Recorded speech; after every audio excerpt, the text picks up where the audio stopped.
It's winter holiday time on the island of Sodor. It's very cold, but the engines don't mind. They love this time of the year when the stations look jolly in their decorations. There is plenty of work with passengers and parcels to be delivered, no matter what the weather. Driver says there's more snow on the way, said Edward. We'll soon be burning our snowplows, said James. You'll enjoy that, won't you, Thomas? Teased Henry. You know I won't, said Thomas. I don't like my snowplow.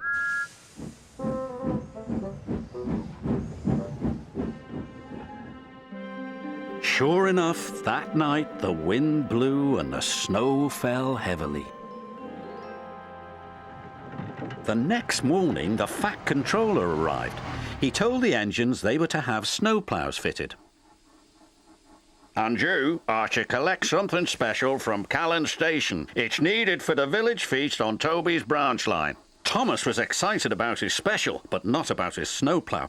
Please, sir, my plough is awkward and uncomfortable. Do I have to wear it?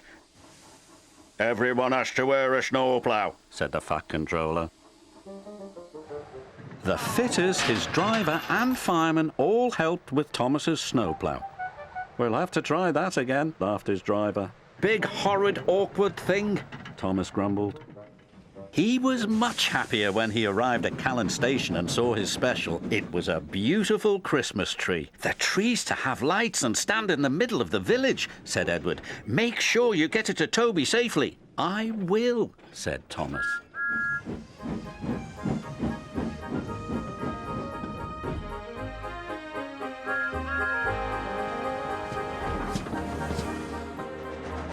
Thomas arrived at Maithwaite and Toby was very happy to see him. The villagers will be delighted with this tree, Toby said. I'm glad you have your snowplow. I can't clear the snowdrifts by myself.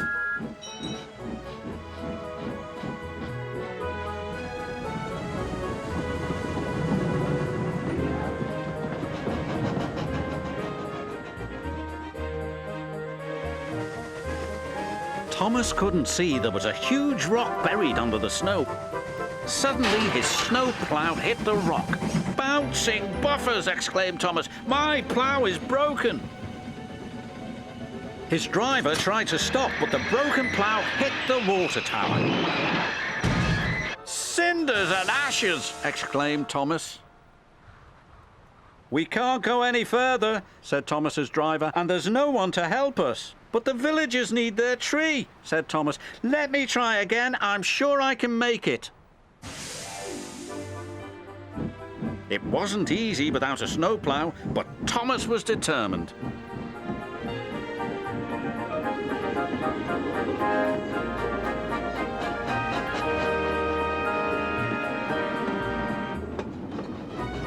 He pushed, and he pushed, and he pushed.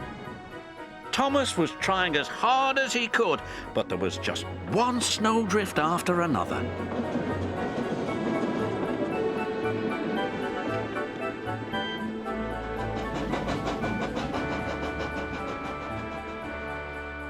Finally, Thomas and Toby were pulling into the village station. Thomas whistled, and the villagers cheered when they saw their beautiful tree. Hurrah, they said, hurrah! The next day, the Fat Controller sent for Thomas. Thomas was worried. What would the Fat Controller say about his broken snowplow? But the Fat Controller wasn't cross. He was very pleased. The villagers had a wonderful feast, he said. You were very brave to take on that snow without a plough. Thank you, sir, said Thomas happily. As you know, continued the Fat Controller, there are no spare snowploughs, so you'll just have to do without yours for a while. Oh, thank you, sir, grinned Thomas. It was Christmas time on the island of Sodor. The Fat Controller's engines were busy. The snow made their journeys difficult. They had to work hard to deliver passengers and goods to their destinations on time. This made the engines feel very reliable.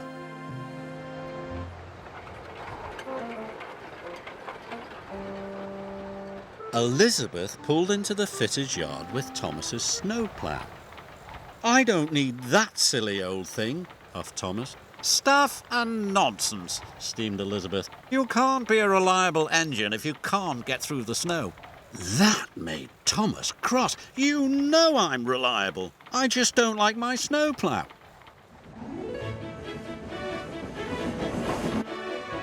"Elizabeth is rude," Thomas chuffed, "and this snowplough makes my buffers ache."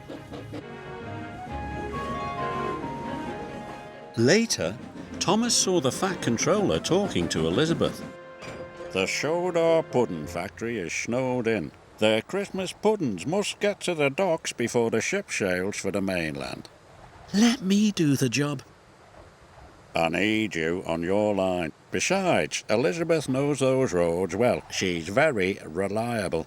"I'm reliable too," huffed Thomas.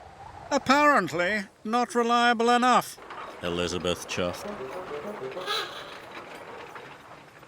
Now Thomas was crosser still. The snow was heavy, but Thomas arrived at every station right on time.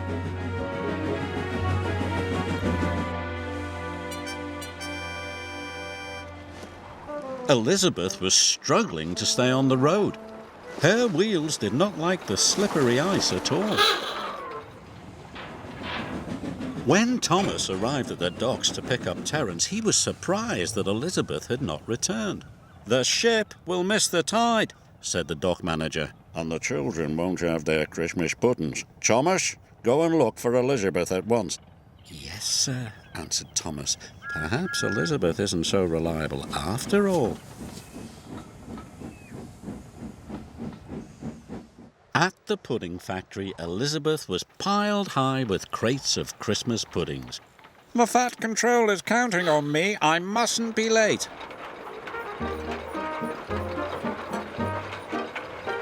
She chuffed onto the icy road.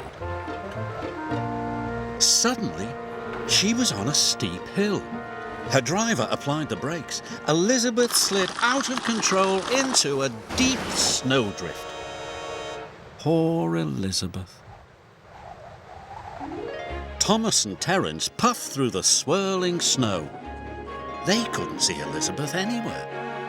Soon they spotted her driver. He was standing by the level crossing. "Elizabeth is stuck under the snow," her driver explained. "I need help to dig her out." Terence rescued her in no time. "We'll have to hurry," said Thomas. "It wasn't your fault, Elizabeth. It's the slippery roads." Elizabeth felt much better.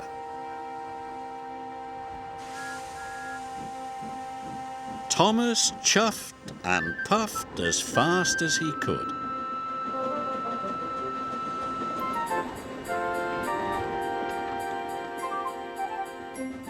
They reached the docks just in time. The Fat Controller was delighted to see the bakery crate and that Elizabeth was safe and well. "We'll get you unloaded immediately." "Now the children will have their Christmas puddings," said Thomas. "Well done," said the Fat Controller. "Oh, thank you, Thomas," said Elizabeth. "You and I are both reliable." Thomas agreed.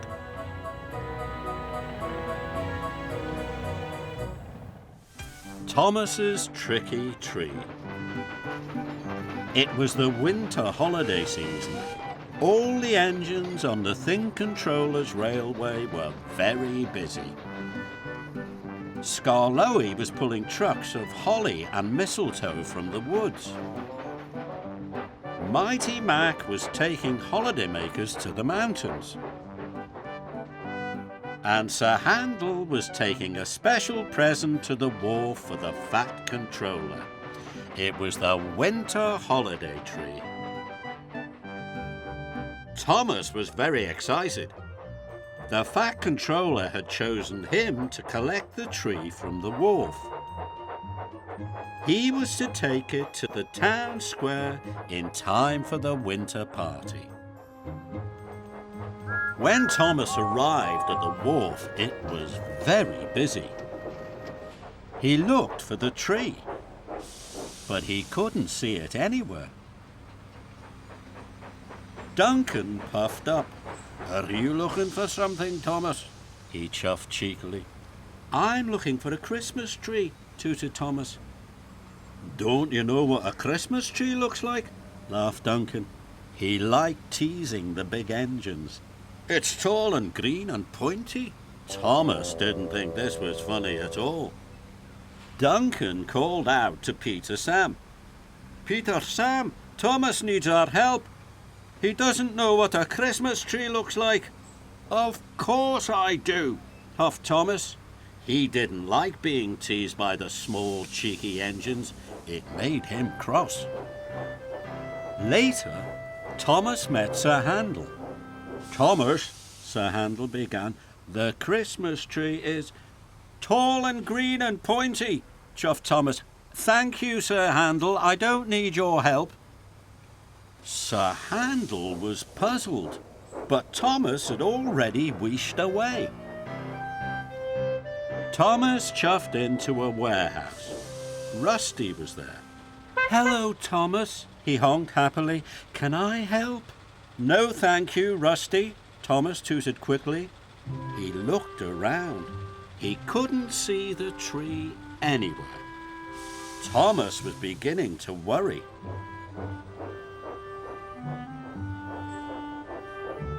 Thomas chuffed into another warehouse.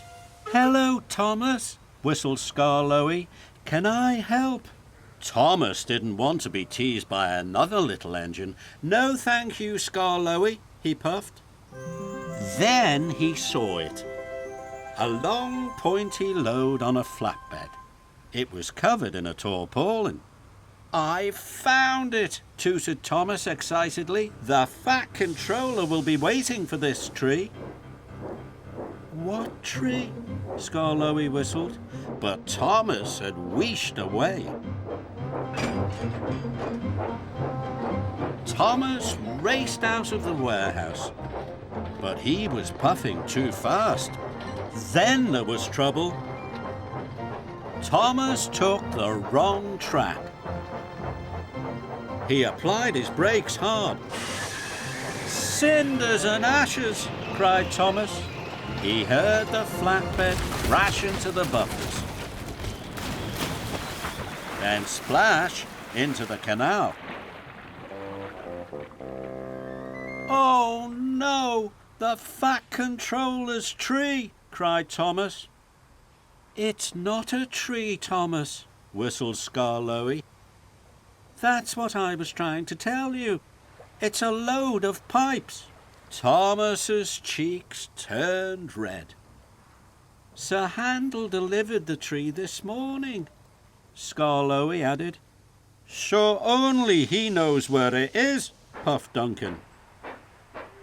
Thomas was a big engine, but he couldn't have felt smaller, and he couldn't have felt sillier. The quayside cranes lifted the pipes out of the water. Thomas was worried.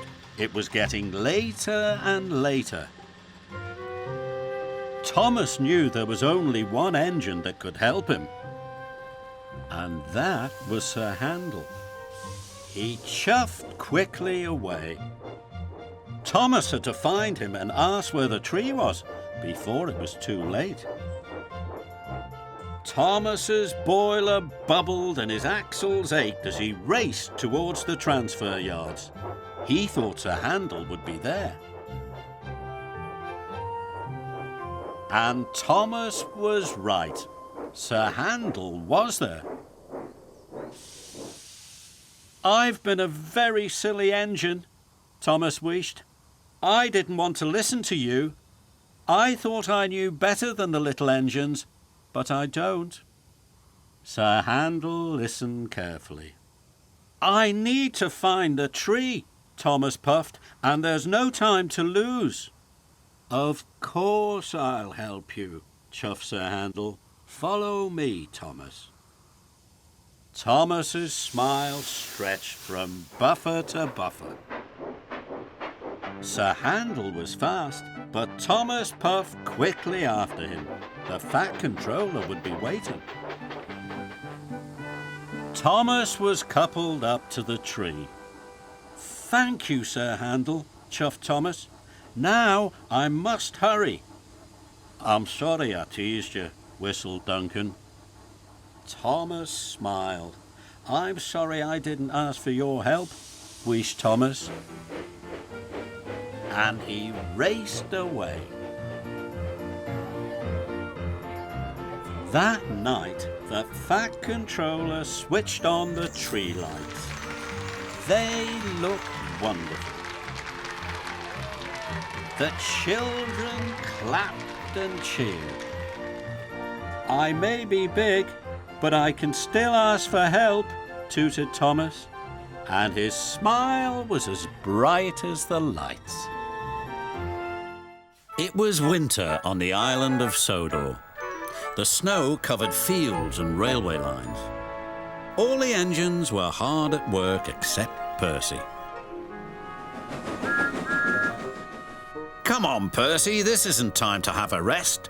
"I'm stuck," moaned Percy, "and my funnel's freezing up. Driver's sent for help." "Pah," huffed Thomas, and went on his way. Later, Thomas had to help clear snow by a tunnel, but it was too deep and he got stuck. Thomas was very cross. "Snow is nothing but trouble," he moaned. Rusty was close by. "Driver says that this winter is just about as bad as the worst winter of all." "How worst?" asked Thomas. "I'll tell you," replied Rusty, and the little engine did. Skarloey was working the line to the slate mines in the mountains. When the snow came, it was difficult to work. They used the snow as a double buffer zone to help stop trucks skidding through to the ravine. One day, Skarloey set off to the mines with some empty trucks. Meanwhile, there was trouble at the mine. The winch that hauls the trucks up and down wasn't working properly. Skarloey had reached the ravine. High above him were the mine yards. "That snow looks dangerous," said his driver. "The sound of your engine and the trucks could cause an avalanche. I'll set off an emergency cap and see what happens." Skarloey watched as his driver prepared it. Then they ran over the cap. The bang echoed round the gorge. Nothing happened. "Good," said his driver. "All's well, we'll have a cup of cocoa and then make our way." But high above them, all was not well. A long line of full trucks was about to be winched down the slope. They had just started their journey when some empty trucks became derailed. The winch groaned.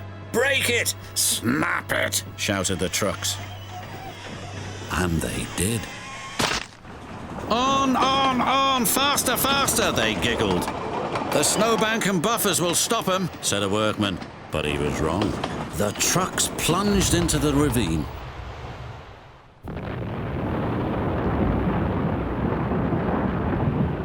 Skarloey and his driver heard the noise and looked up. "Avalanche!" they cried.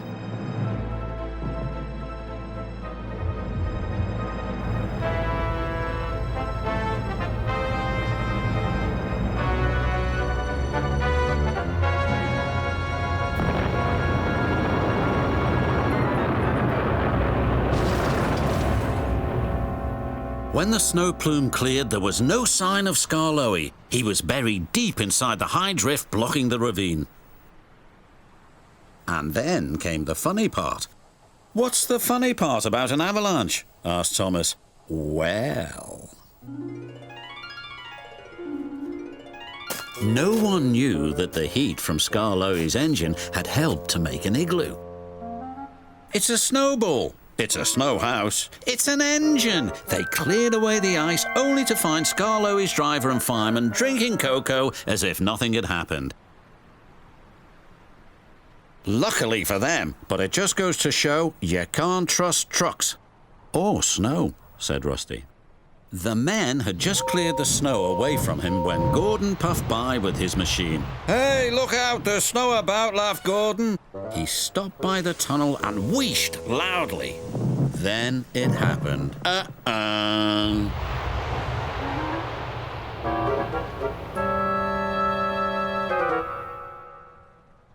"Help!" cried Gordon. "If Scarlowy survived a snowfall and laughed, surely a big proud engine like you can do the same," chuckled Thomas. Moaned Gordon, and then fell as silent as the snow. Winter on the island of Sodor can be windy and cold. When the cold wind blows, the engines can't wait to get back to the snug warmth of Tidmouth sheds. "Bitter cold, bitter cold, bitter cold," chuffed Toby.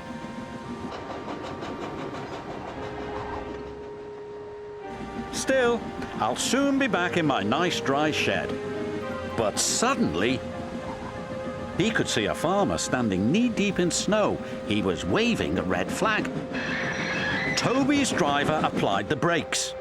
"My phone lines are down, all the roads are blocked, and my sheep have just started lambing," the farmer said. "They're trapped on the hillsides, cut off by the snow." "What can we do to help?" Toby chuffed. "I need a vet as quickly as possible." "We'll stop at the next signal box," said Toby's driver. "I'll phone the vet from there."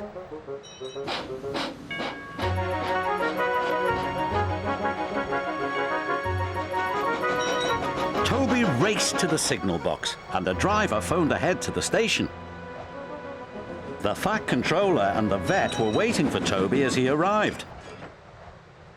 "The farmer's lambs are stranded on the hillside," cried Toby. "We've got to rescue them."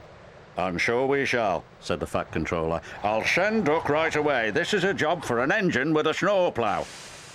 Toby knew Duck was the right engine for the job. He was very powerful. "Hurry!" Toby called anxiously as Duck chuffed out of the station.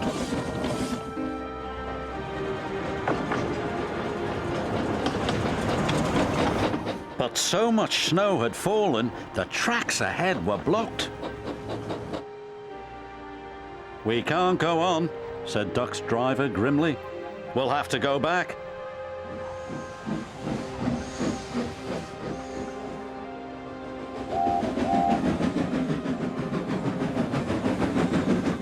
Toby was surprised to see Duck return to the station. "I tried my hardest," puffed Duck, "but the weather's getting worse." "Even Duck's snowplow can't get through," said his driver. Then Toby had an idea. "My old branch line runs out there, sir. Remember?" "That's far too dangerous," said the Fat Controller. "It would never carry Duck's weight." "It might take my weight," said Toby, "and I know that line like the back of my buffers," he added. "It's our only chance to help the newborn lambs." The Fat Controller agreed, but he told Toby to be very careful. Soon a blizzard was howling. Toby's driver was worried. "I can do it," called Toby, "as long as these rails hold." But Toby had forgotten about the rickety old bridge.